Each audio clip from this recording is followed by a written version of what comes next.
top of the world. Spinning. Hey everybody, You know I've been on a how's it going? mission.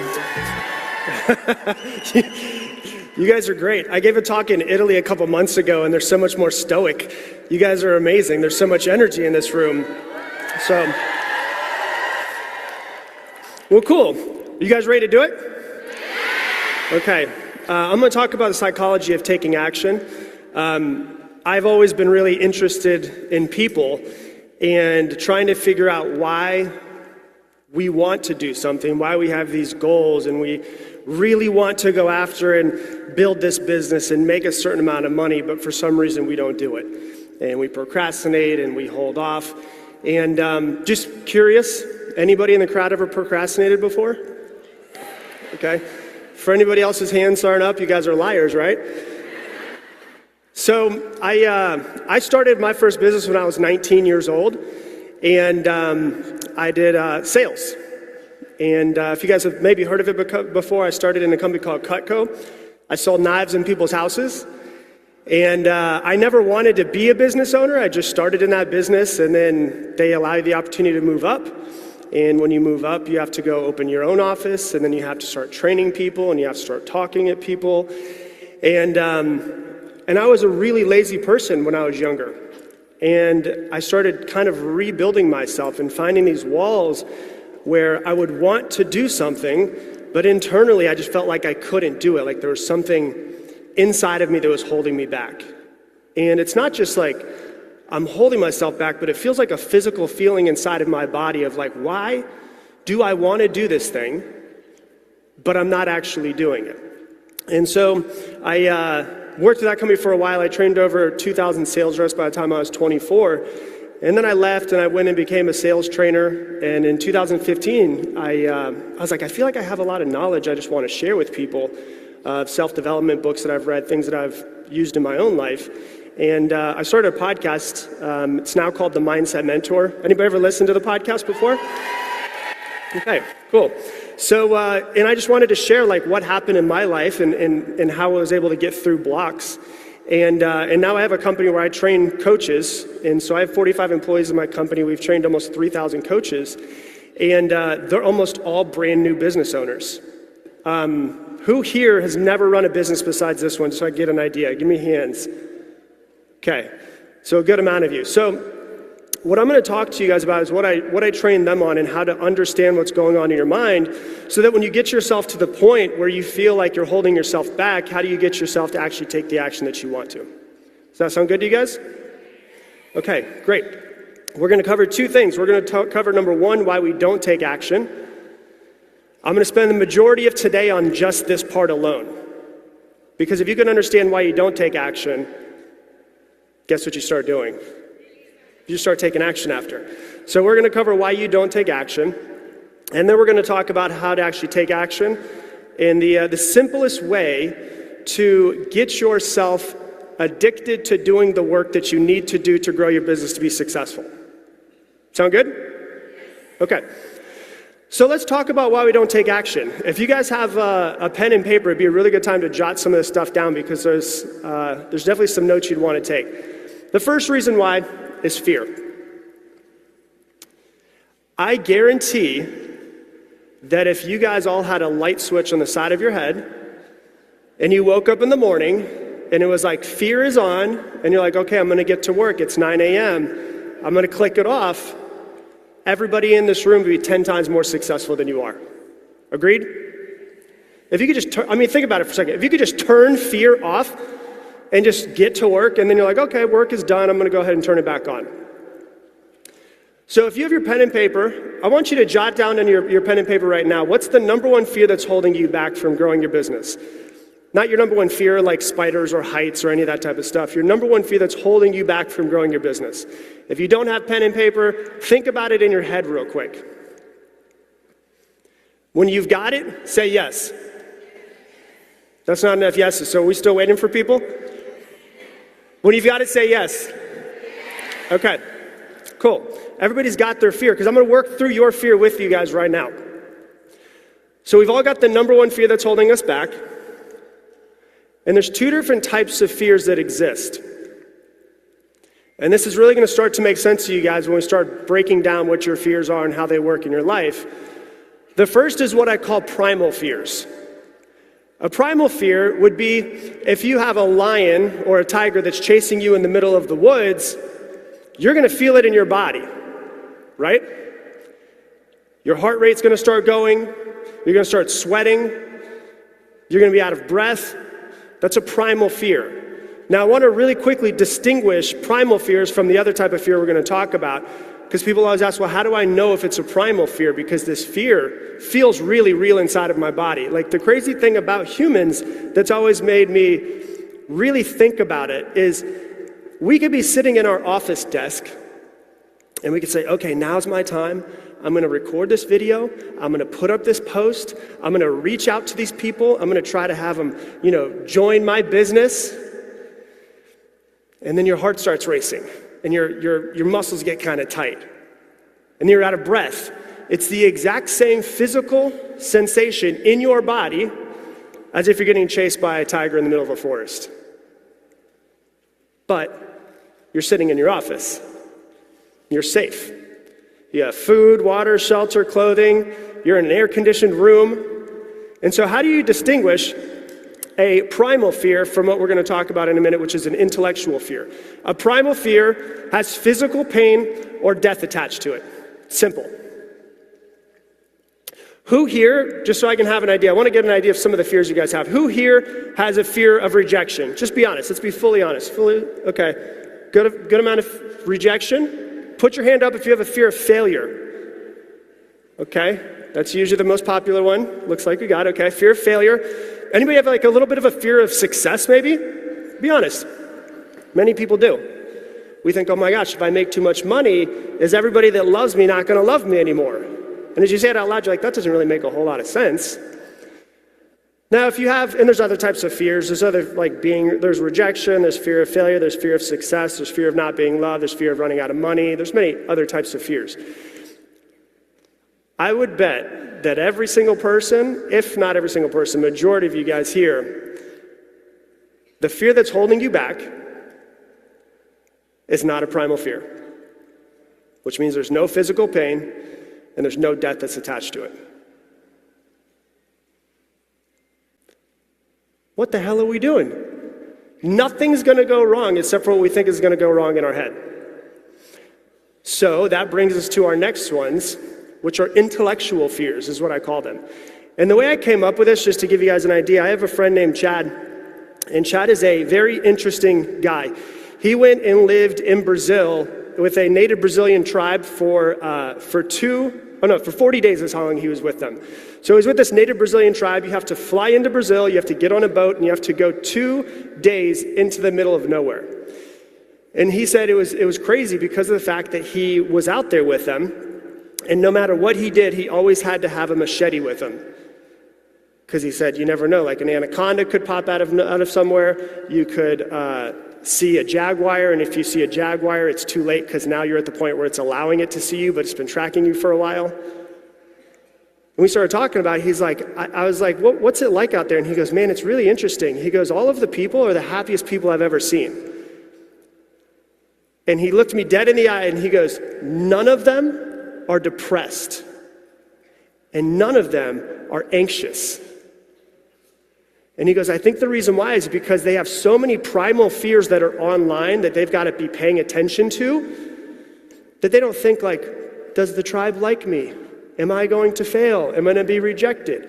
It's because of the fact that they have their amygdala, the fear part of their brain, constantly thinking about the things to keep them alive. Keep them safe. Now, when we sit inside of our house, like me, if I'm sitting inside of my office and I'm thinking about this new thing that I need to create or I have to put myself out there, whatever it might be, and I start feeling the physical feelings inside of my body, oh my God, what if something goes wrong? What if somebody rejects me? What if I fail at this? What if I spend a bunch of money and I waste time and money and energy on something that becomes nothing? That's not a primal fear. It's an intellectual fear. And so when we're having these intellectual fears, we're usually just sitting at home on our phone. I was joking with the guys in the back, and I was like, I've been here for the past 2 days, in case you guys haven't known. We've been at the pool and hanging out. I was like, I've never seen so many selfie sticks in my entire life. I was like, I think these guys are probably okay with taking content and posting it. Some of you guys might still be afraid. I was like, this is by far the most selfie sticks I've ever seen. So I think you guys got the posting online, which is a good thing. But if you're sitting there and you're thinking to yourself, well, I'm going to take this video, but I don't know if I should do it. I don't know if I should post it. And then you don't post it, right? Your brain is usually 10 steps ahead of you. And your brain is thinking, you're thinking, I don't know if I should post this. Your brain is going, well, if I post it, my mom's going to see it. And then my mom's going to call. All right, looks like the moms, we got a few people. Anybody worried about that? Is that more, who's worried about their mom or dad seeing their posts? Okay, we got a group over here that's like, my mom, So you're not even thinking about that though. You're thinking, I just need to post this. But your brain is going 10 steps ahead of you. It's going, well, if I post this, my mom's gonna see it. And then she's gonna call me. And then she's gonna say, are you doing this? Why don't you have a degree in accounting. Why don't you go get a job in accounting? And you're like, Mom, I'm 47. Can you stop calling me and trying to tell me what to do with my life? Right? So your brain goes through all of these things, but you're just thinking, I should post. Oh, I don't know if I want to post. You get really scared. There's a big difference between primal fears and intellectual fears, though, because if you post it, is there physical pain or death attached to it at all? Of course not. And so it's really important for us to be able to distinguish the two of them in the moment. Because I guarantee you're going to leave here, you're going to be all excited, you got the event juices rolling through your body, you're excited about it, you post a couple times, and then next week you're going to go back and you're going to be like, I need to do this thing, I need to post, or I need to reach out to people, or I need to go on a Zoom call with my team, and you're going to feel the fear, and you got to take a step back and be like, all right, is this a primal fear or is this an intellectual fear? You've got to name it. Primal fears have a function. It's to keep you safe and it's to keep you alive. Intellectual fears do not. Primal fears are the reason why our species have been around for so long. And God, I'm so grateful that we have primal fears. But intellectual fears, because we don't have enough primal fears in our life anymore, we're not worried about a tiger attacking us.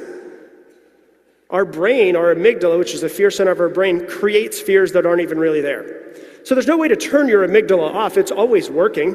If right now there was a lot of bang in the back of the room, everybody would immediately get startled. It's a protection mechanism. It's fine. It's good. It's what we need. But if we're going to build a business that we want to and be as successful as we want to and impact the world, create the life that we want, have the life for our children that we want to create, when we feel those fears pop inside of us, we've got to say, is this an intellectual fear or is this a primal fear? And we've got to get the muscle down of when it's an intellectual fear, I'm just going to take action anyways. I don't care. Lack of fear is not a prerequisite to taking action.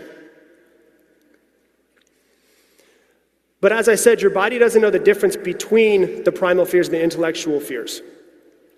There's a thing that's called anxiety reappraisal, if you guys have ever heard of this before. So when you have anxiety inside of your body, here's what happens. Your heart starts racing. You start getting really short of breath. Your body tightens up a little bit. You can feel the feeling of anxiety. So there's a thing that's called anxiety reappraisal. This isn't like some motivational speaker BS. This is actually a psychological thing that you can do. Anxiety reappraisal is when you feel anxiety, you just tell yourself, I'm excited, I'm excited, I'm excited, I'm excited, I'm excited. And the reason why is because anxiety and excitement have the same physical signature inside of your body. Your heart rate, your blood starts pumping, your breath, you get shortness of breath, you get to feel tightness in your chest. And it's actually proven that when people are about to go on stage and give a speech and they feel anxiety, if they say, I'm excited, I'm excited, I'm excited, I'm excited, I'm excited, the brain changes the body in the way that you actually give that thing meaning. So, if your body doesn't know the difference between the primal fears and intellectual fears, what is it that actually makes meaning from it? It's your mind. You just got to be very aware. All right, real quick, again, who here procrastinates? Let's just make sure. Okay, let's talk about procrastination real quick, because I hear this all of the time. Hey, Rob, I really want to grow my business. How do I stop procrastinating? And I'm like, is that your number one thing that's holding you back? Yeah, procrastination is my number one thing that's holding me back right now. And I'm like, actually, procrastination's not the problem. Don't ever say procrastination again. I want you to jot this down. It's called avoidant behavior. In psychology, procrastination is called avoidant behavior. You're supposed to be doing something, you're doing something else. Avoidant behavior. Because you're never not doing something. Even if you're supposed to be growing your business, and you're supposed to be reaching out to people, and you're supposed to set up a Zoom call, and you're supposed to hop on the phone with your team, but you're not doing it, you're not setting it up, you're not just like dead. You're sitting on your couch, watching Netflix, scrolling through TikTok. You're still doing something, right? Sitting, scrolling, watching. So it's an avoidant behavior. So if you have your pen and paper, I would have you guys do this. What is your avoidant behavior? When you're supposed to do this work, what do you do? Jot it down so that you have it. Awareness is the biggest thing that you can build in order to make change. You cannot change something that you're unaware of. And so what I want to help you do is build awareness as to how you're holding yourself back. So when you're supposed to be taking action, what actions are you taking? You know, sometimes it's people decide to do the dishes. Oh, wow, look at that. We got some dishes, people, okay? Sometimes people are like, oh, my kids are coming home. I've got to make sure I do the laundry. Some people are like, I need to check and make sure that I edit my video for the 47th time before I post it because it's got to be absolutely perfect. No, doesn't sound like anybody here, right? I've seen your guys' posts, just so you know. I went on and I put it in. I was like, I'm going to put in Kangan, I'm going to put in Magic, and I'm going to see what's going on Instagram. And I was watching guys' very highly edited posts that you guys saw. Day one, here's my team, look at us and what we're doing. So I know you guys are putting some editing to it, right? It doesn't need to be edited for the next 4.5 hours. Give yourself 20 minutes, edit it, and post it. So what actions are you taking when you're supposed to be doing it? That's what you need to identify for yourself. And procrastination is never the problem. Procrastination is the downstream effect of a problem. So let me explain this to you. Like imagine that you walk up to a big, nice creek. You walk up to a nice creek and you look at it and you're like, man, this creek is like, this water's black. What's wrong? And it's not like dirty water. It's like there's something being poured in here. It's black. Procrastination and trying to overcome procrastination is like getting a cup of water and trying to scoop out all of the black water to try to clean the water out. It's not the problem. There's something else that's happening before the problem. You guys get it? Procrastination is a symptom. It's not the cause. And so you've got to ask yourself, what are you afraid of? You've got to go to the root of it, and the procrastination, it dissolves itself. You don't need to procrastinate when you solve the root of it. So what does this mean? It's instead of going, oh, I'm going to take this cup and I'm going to get all this water out, I'm just going to walk upstream and figure out where all this black water is coming from and see if I can just maybe pick up that bucket so that there's no more black water in that water. Go clean it up. That's what you want to make sure that you do. So it's really important. So here's what we're going to do. I'm going to give you a really simple acronym that you can use to help yourself with this. It's APR. APR. This is why if you have pen and paper, it's really good to jot this down so we can actually come up with a plan. I've been coined a motivational speaker, and that's fine. I don't like being called a motivational speaker, though, because I'm not here to motivate you. Like, I actually want to give you tools to change your life when you leave here. I don't want to just get you excited. That's fine, that's cool. But I want you to actually have tools when you leave here. You can go, let me look through my notes and see what that guy was talking about. Okay, so APR. A stands for awareness. P stands for practice. R stands for repetition. Awareness, practice, repetition. All right, so far we have identified A, which is the awareness, which is how you procrastinate and what you're afraid of. That's awareness. So we have awareness now, and what we're going to do is we're going to build your practice right now. So here's what you're going to do, okay? When I find myself procrastinating, I will do this. And you have to do the exact same thing every single time. What you're trying to do is you're trying to rewire the circuits inside of your brain that when I feel like when I feel this feeling of fear, instead of backing away like I have my entire life, when I feel this feeling, because you will feel the feeling, the fears are not going away, I'm going to start doing this thing instead. So normally, I feel this feeling, I'm afraid of failure. I'm gonna sit on the couch and scroll for a little while. You know what, I should get some inspiration. I bet there's other people in this company who have made some really good reels. I need to watch their reels so I can get some inspiration to make sure I make the best post today, right? And then 2 hours later, you're just watching a bunch of people, put up cat videos. So, afraid of failure, this is what I normally do. Now it's afraid of failure, this is my next action anytime I feel it.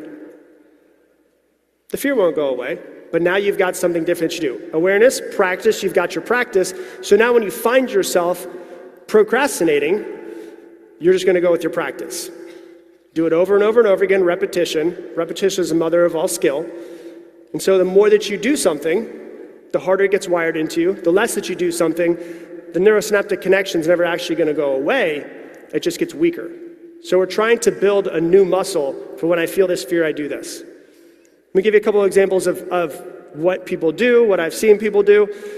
A lot of times people are like, what I want to do is that when I feel this, I'm going to say this to myself, I'm going to put on this song, same song every single time, and I'm going to do 100 jumping jacks. Brain, body, both were engaged. Now as soon as I get done, I'm going to do the thing that I was procrastinating on. Make sense to you guys? Now you know what to do next time you procrastinate. Not bad. But I want you to identify what you're afraid of. Because here's what's happening, and this is what's really interesting about humans to me, is that our brain is always creating a future. This is another reason why our species has been around so long, is because we're able to predict what's going to happen based off of things that have happened in the past. The reason why you're predicting that your mom is going to call you when she sees your post is because your mom's already called you when she saw your post, right? Taking information from the past, shooting into the future and going, well, this is going to happen. And this is a really, really important thing for you guys to understand as business owners. I've coached tons and tons of business owners, from people who are brand new, never started a business before, to people who are running multi-billion-dollar businesses. Our brains are always creating a future. And the thing that you have to understand is, has anybody ever, just curious, anybody ever ran a business before and had to be a failure? Raise your hand. I've had a few. That's it? Wow. Okay, there's more.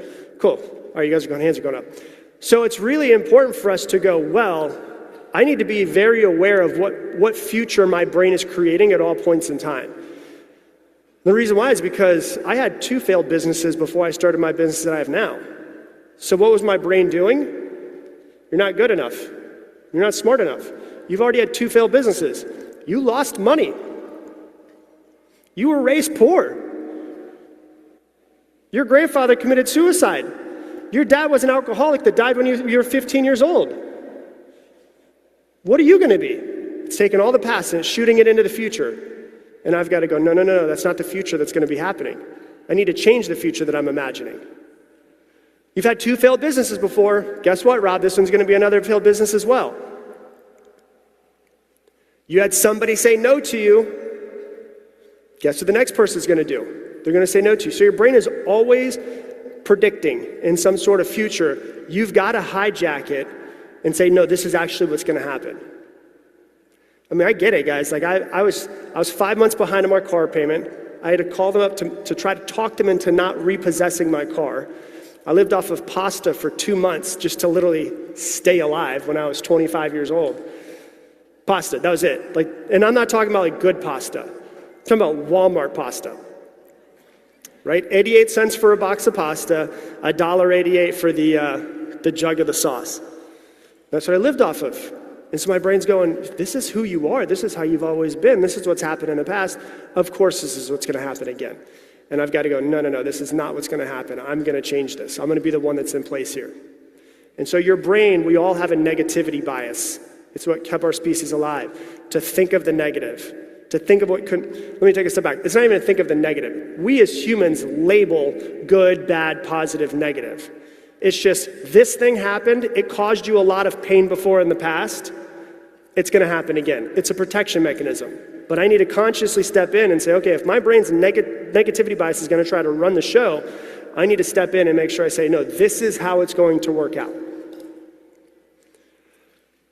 So then the question of the day is, how do you overcome these fears, right? Anybody wondering this? How do you overcome these fears? fear of rejection, the fear of failure, the fear of not being good enough, not being smart enough, not being pretty enough. How do you overcome intellectual fears?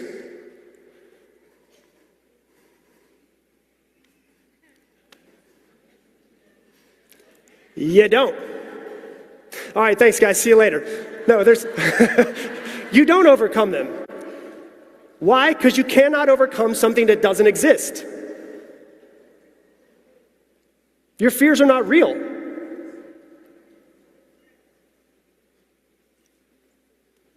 I don't know if I'm allowed to cuss, but I was about to say, what the are we doing, right? Your fears are not real. So check this out real quick. You're waking up every single morning. This isn't you, don't worry. Or maybe it is, I can't see all of you guys.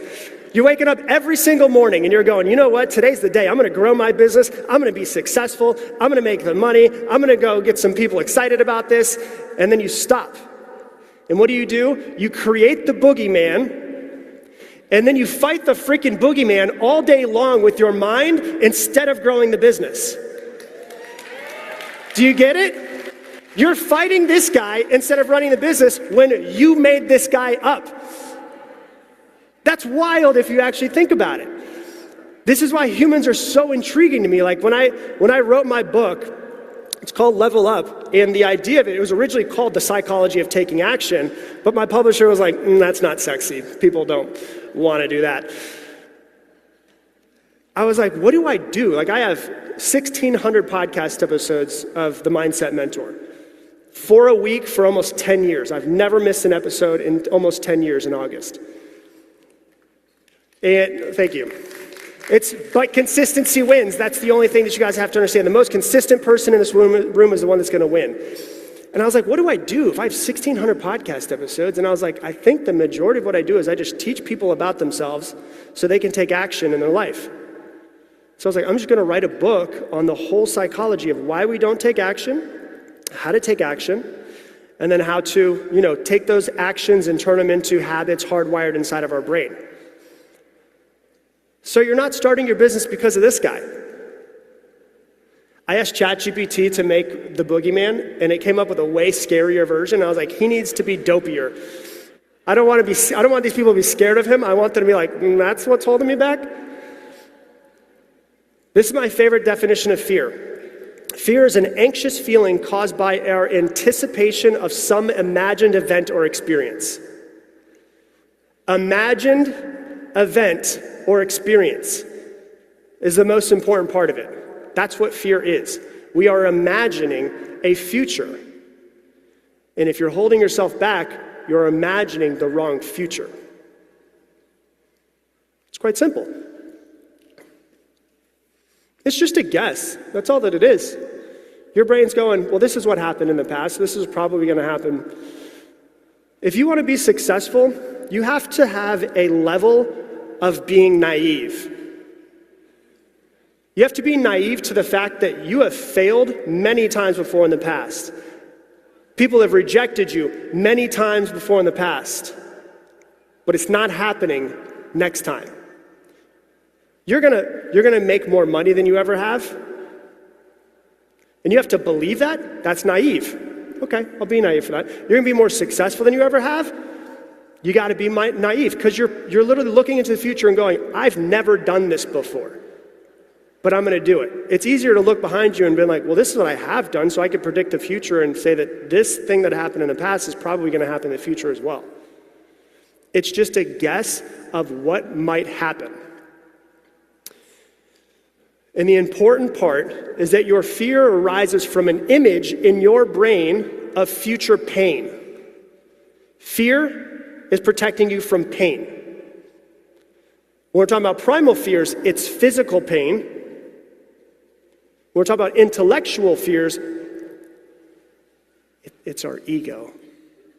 It's our weak little egos. I have one too, I'm not saying you. Our weak little egos going, but what if they say no to me? What if I'm not good enough? What if I don't do this right? What if they say, you know what? Your makeup doesn't look good in this video. Oh, did you gain an extra few pounds since the last time I saw you? You don't look as healthy as you used to. whatever it might be. It's our ego that is afraid of the pain. It's not the physical pain, which is really why it's important for us to use this reappraisal and go, no, I'm gonna do this. I'm aware, I feel fear. Oh my God, I feel so much fear. I'm afraid of pain. The brain is trying to avoid pain. Okay, I get that. How can I take this and change the meaning that's behind it? Because your fear is just the brain trying to avoid some sort of pain. That's it. But let's change what pain means real quick.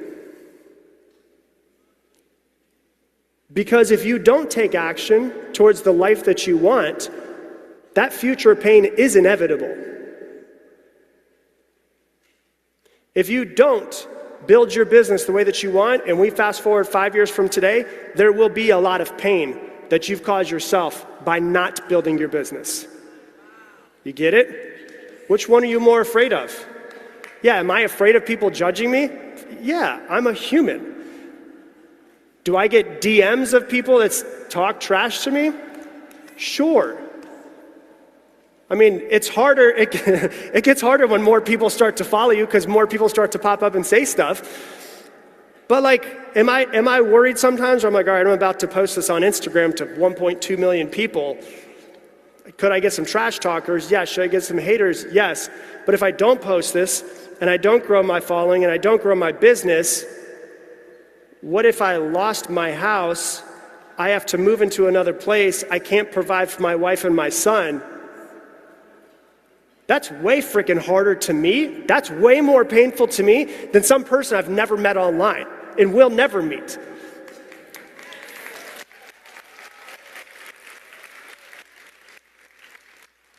You guys get it? Pain's happening either way. Which one do you want?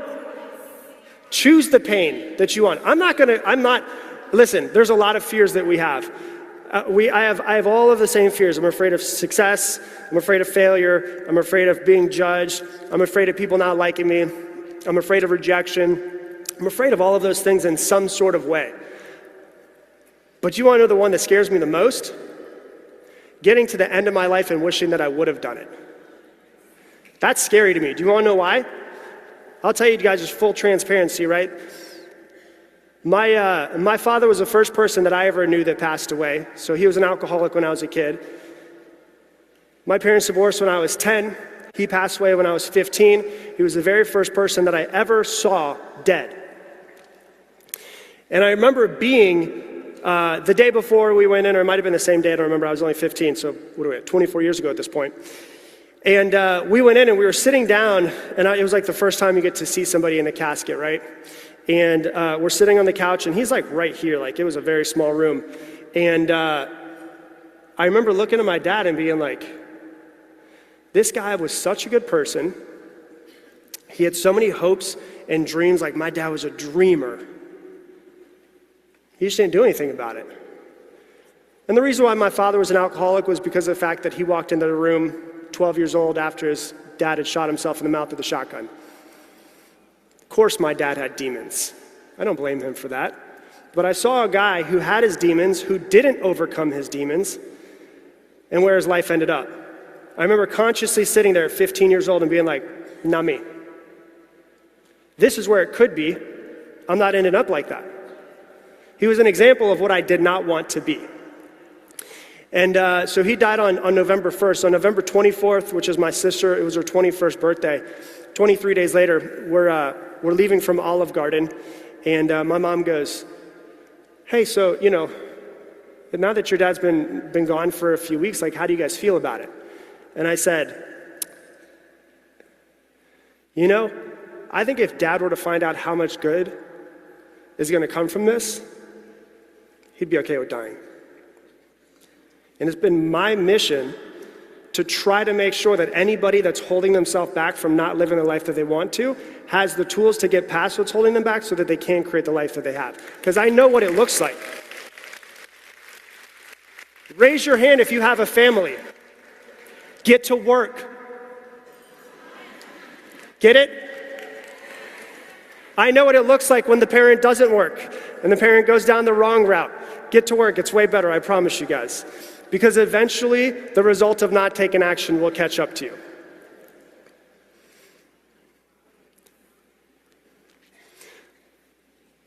So the only way to actually avoid the future pain is to take action. Oh, that's interesting, isn't it? Because we all must suffer one of two pains, the pain of hard work or the pain of regret. I remember my very first mentor. I hired my first one-on-one life sales coach when I was 19 years old.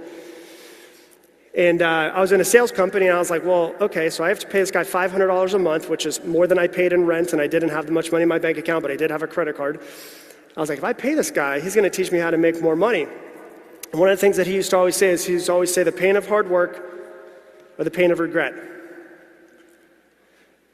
And the other thing he always used to tell me is, the person that outworks you beats you. I was like, 10-4, got it.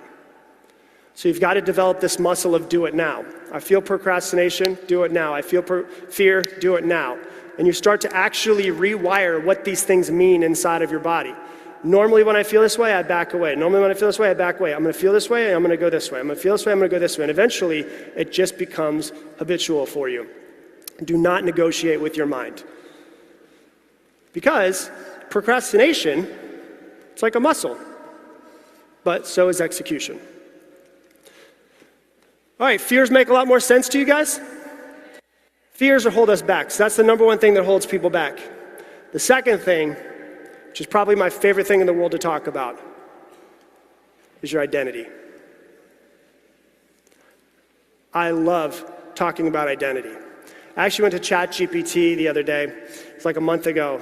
And I was like, if you look at all of psychology, and you were to say the number one problem across all of psychology, and obviously I made a long prompt. It was like, obviously, I understand that there's some people that have, psychological disorders and chemical imbalances, but the average person, what's the number one psychological problem that they have? And it said, by far, their identity of who they think that they are. Because your identity is who you think you are. You know that every single person that you know in your life has a different identity for you than you have for yourself? Because it's who they think you are. Well, then who the hell are you? Oh, I'm going to screw you guys up. No, I'm just kidding. It's not going to be that bad. You're not going to have any identity issues by the time that you leave. There's a really great video, or movie I want you guys to watch. It's called Jim and Andy. Has anybody ever seen this before? Raise your hand. Not many. Oh my gosh. Please watch it, because this will make so much sense to you, and it will change your life after hearing me talk about this, right? So Jim Carrey, anybody seen like the past 20 years how Jim Carrey's gone in this like really in-depth spiritual awakening? He became really wise. He's not just like the crazy guy anymore. This movie was the reason why. So he had the spiritual awakening in this movie. So it's really interesting. There's a movie that he made that's called Man on the Moon, and there was a documentary that was made called Jim and Andy. And they didn't release it for almost 20 years because of how insane Jim Carrey was. And so let me explain this to you so it makes sense. So Jim Carrey plays a man who was a real man that once lived, named Andy Kaufman. And Andy Kaufman was this wild, outlandish character who also played other characters. So one of the characters he played the most was a character called Tony Clifton. So Jim decided for the 4 months of shooting that he was going to be a method actor, which means even when the camera stopped, he continued to stay whatever character he was when the cameras turned off. So they interview his driver, and his driver said, if he was playing Andy, when the camera stopped, he would drive him home and he was Andy. He would pick him up the next morning and he was Andy. But here's where it got crazy. If Jim Carrey was playing Andy Kaufman, playing Tony Clifton, he would then leave playing Tony Clifton, stay at home as Tony Clifton, and come back the next day and shoot as Tony Clifton until he had to switch characters again. To the point where his dad went to dinner with him and he's like, can you just be yourself? And he's like, I'm Andy Kaufman. And then it gets even wilder. Andy Kaufman died pretty quickly. I think he had lung cancer. He died pretty quickly. And his daughter never really got to heal from it. So Jim Carrey did many therapy sessions with a therapist as Tony Clifton as Andy Kaufman with Andy Kaufman's daughter. Right? Because everyone's like, it's almost indistinguishable, like how much this guy is this character. And then so there's a really famous part that's in this movie, and he said, REM, who had a song for this movie called Man on the Moon, they're like, can you play Andy Kaufman for, the shooting stopped, he went back to Jim Carrey, and they're like, can you just come in and play Andy Kaufman again? He's like, I can't do it. He goes, because I forgot who I was, I forgot my beliefs, I forgot what made me mad, I forgot what made me happy. He's like, I completely lost myself in the character. And he has a famous line that's in here, and he says, if it's so easy to lose Jim Carrey, then who the hell is Jim Carrey? And he goes, Jim Carrey is just a person that I woke up and unconsciously played every single day, the same way that I just played The Mask, the same way that I played Ace Ventura. And so we're waking up every single day and unconsciously just deciding to be the person that we were yesterday. One of my favorite philosophers is Alan Watts, and he says my favorite quote of his is, you are under no obligation to be who you were 5 minutes ago. You're the only one that thinks you do. So you can just be somebody different. That's the crazy part about being a human. I'll give you a couple of examples that are really good, right? Let's say that, and there's many things that happen throughout your life that create your identity. But let's say that you go into school and you have this test and you study so hard for a test, you're 10 years old, you study so hard, you really want to do well, and you get your test back and it says, it's just red lines all over the test. And you're like, oh my God. You're looking at your friend next to you and you're like, well, his doesn't have as many red marks as mine does. And you look at the girl next to you like, she doesn't have as many red marks. What immediately can a child start thinking about themselves at that point? I'm stupid. I'm not smart. I'm not good enough. That can immediately change somebody's life. I'm just stupid. I'm not good at math. I failed a math test. Yeah, when you were 9 years old, multiplication. And the identity that you have of yourself then sets up the things that you do later on in life. Now, what if, as you're walking out of class, the teacher's like, hey, can you hold back 1 second? Just hold back for a second for me. All of the kids leave the class, and she's like, hey, I just want to let you know that I actually think that you're the smartest kid in this class, and I believe in you, but I don't think you performed as well as you could, so I marked it up more than everybody else so that I can challenge you to be better, because I want you to live up to your potential. Is it okay if I challenge you more for the rest of the year? How do you think that would change a child's perception of himself? Same event, different story. And so many of us are holding ourselves back because of moments like this in our life when we were children. There's a really famous story about a guy he was a junior in high school, and he did a whole bunch of drugs, did a bunch of partying, had terrible grades, showed up late to school, didn't hang out with the right kids. And his mom is like, hey, could you just go take the SAT test? And he's like, why? Like, I'm not smart, I'm not going to college, why would I take the SATs? Which, if you guys aren't in the US, it's just a standardized test that you have to take, or used to have to take to get into college. She's like, please, just go ahead and take it. He's like, all right, fine, I'll go take it. Goes, takes it the first time, and he gets a 1480 out of 1600, which is good, like really good. To the point where his mom is like, hey, you cheated, why did you cheat? He's like, I didn't cheat. He's like, I just took the test. And they both had this moment of like, oh, this kid might be smart. And then he had this moment of like, oh, I must be smart. So he thinks to himself, well, if I'm smart, what am I doing? Like, I should change what I do. So he's like, oh, you know what? I'll actually try a little bit harder. So he tries a little bit harder, starts studying a little bit, starts actually showing up to class on time, starts getting people who are in his friends group, letting go of the ones that are partying and causing pain and doing too much crazy stuff. And he's like, you know what? I'm gonna go find some new friends. So because of the fact that he messed